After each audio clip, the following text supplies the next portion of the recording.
right now. We've been talking about this all morning at the Canton Palace Theater tomorrow night. We'll be showing Triangle Park, the movie, on Canton's largest screen at the Palace Theater. I love the Canton Palace Theater, by the way. Oh, it is a classic. What an classic absolute theater. piece of Canton history. Every time I'm in there, you just get a feeling like you're around history. You know what I mean? Yeah. You're just around the history I love it. of Canton. Of course, Canton, a lot of history to do with football and the NFL, and they're coming together tomorrow night to show the movie Triangle Park. It's based on the first NFL football game. It is written and directed by Alan Farst, who is joining us now on the show. And Alan, before getting anything, thank you for taking the time to join us on the show for a couple minutes this morning. We appreciate it. Yeah, good morning. I wake up with, footballs in hand. Here we go, right there, huh? So He's ready to go. I love it. Ready to go. Pro Football Hall of Fame is on there. So, I replaced the commissioner, which is always a good thing. Yeah, there you go. Yes.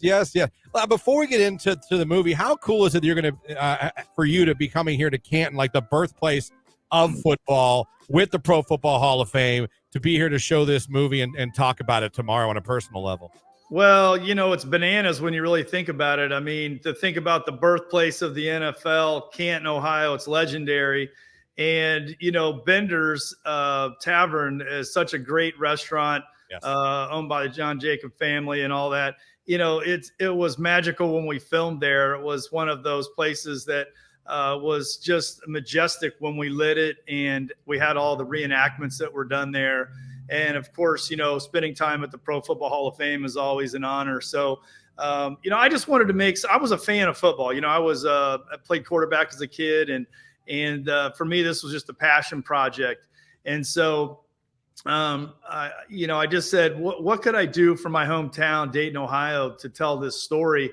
And so, you just started, looking under rocks and started looking for people that knew a little bit about the story. And then we just started weaving it with descendants and old stories that we were able to dig up. And we kind of knew we had a project. We kind of had something that we could really entertain people with that love football.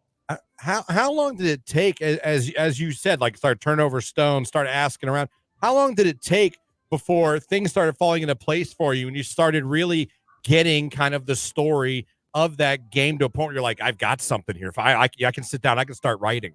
Yeah, it took about a year to really get into it, meet the descendants, see the misty eyes that they wanted it told. And then, you start getting momentum, right? You start getting momentum with players. And I knew probably 35% or 40% of the players that we have in the film. But I got Michelle Tafoya to be the narrator, who has obviously been on the sidelines for a long time with Monday night, Sunday Night Football, who is a great historian herself. But just to have a really nice perspective that she could be the narrator. And then, of course, I tell Michelle, hey, you got to open up the black book, right? I need Eric Dickerson and Troy Aikman and Joe Buck and Larry Fitzgerald. There's guys I wanted, and I knew she could get me to them, and she did. And we're very thankful that Michelle was willing to do that. So the film just, it just kept going up and up and up. And I'm really proud of the film. And, if anybody comes to the Palace Wednesday night, at 7, hey, we also have killer brownies that we'll have with us. Everybody gets killer brownies. So look at these things. Got the original team on there, original winner. And, you can't go wrong. So this is worth price of admission alone, just coming for these. It's funny. I was going to ask you, I was going to say, how did you end up getting in touch with all these amazing people that play in the NFL, part of the NFL? And you told me you used Michelle's black book, and boy, it did not let you down. I mean, you're talking about Hall of Famers and people that really have helped change and shaped the game of football that you got to come on board this project. Yeah. When I was a kid in 1984, I was 14, and my favorite player was Eric Dickerson. Now, even though I was a quarterback all the way through, high school, the one thing that when somebody says, who do you want in your film? I'm going to selfishly say the guy that was my favorite player, Eric Dickerson. So Michelle had me on the phone 48 hours later with Dickerson. I wanted to celebrate in this film some generational moments because, it's the first game. So let's celebrate some other seminal moments in pro football. It could be maybe, Troy talking about what it was like to pass the ball in the backyard, or Joe Theismann's he's got a whole stories. He's got multiple stories in here that are awesome that people just need to hear. But, Dickerson's record, the 2105, still stands 39 years later. I mean, who would have thought that, thousands of running backs, but nobody can beat this guy's record. But when you meet guys like Ben Roethlisberger, right? And you go in, you're going to do the interview. I mean, I'm all of like 5'10" when I'm wet, right? And I go in here and I meet Roethlisberger. You just go up, up. He's like Paul Bunyan. You know what I mean? He's just huge. He's this big guy. And of course, you see Troy Aikman. I mean, the guy's still got his arms are as big as my legs, and you realize why you didn't play in the NFL. Yeah, absolutely. If you guys are just joining us, for listeners that are just tuning in right now, we are speaking to Alan Farst, writer and director of Triangle Park, premiering tomorrow night at the Canton Palace Theater with a Q&A. Tickets are still available. We're showing some awesome footage right now of you behind the scenes. For a lot of people listening right now that might not know the history, Triangle Park is about the very first NFL game that was played, and it was actually played at Triangle Park in Dayton in 1920. And what's so unique about this is the NFL team names. Back then it was the Triangles, but they played a Columbus team, correct? Yeah, they played the Columbus Panhandles. And the Panhandles, original names there, right? But right. How do they get their name? Well, they all worked on the Pennsylvania Railroad. Right. And you've heard the famous Nesser brothers, right? So that's where they all worked. They all worked on the boilers. They were all from Germany. Their family came over here. They invented the firebox. And so they end up coming over to America. And then, the long story is that the train company ends up stealing their patent for the most part by changing one rivet. But, that's how welcome to America. And so, but they worked here. They all love football. They played on the Dayton Triangles. And, you really think about it.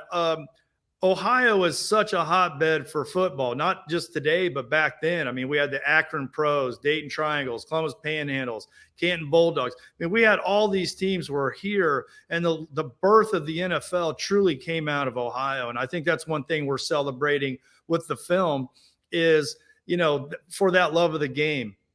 And that's what you have with these players. You have these players coming into the film, and they're able to help us tell the story of the Dayton Triangles, the Columbus Panhandles. And, we're a whole Jeopardy category, right? I mean, it's like, hey, who scored the first ever NFL football game touchdown? And that would be Lou Partlow. It was a 7-yard run off the right side.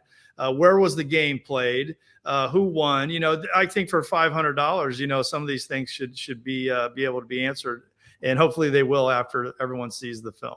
Now, just talking to you here in a few minutes, Alan, you could tell. I mean, you're a director. You've done many things. You've done commercials, done documentaries, music, sports. You've dipped your toe into different waters.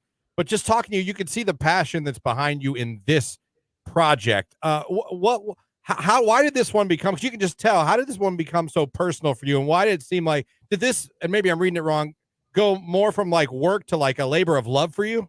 Yeah, it was definitely a labor of love. I mean, when you do documentaries, you're working on very small budgets. You're trying to get as much entertainment value as you can.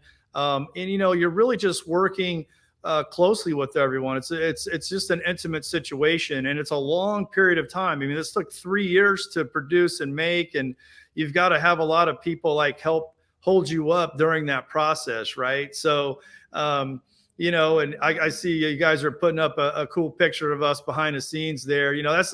This is us working in the downtown streets of Dayton, Ohio, trying to reenact what 1920 might have looked like.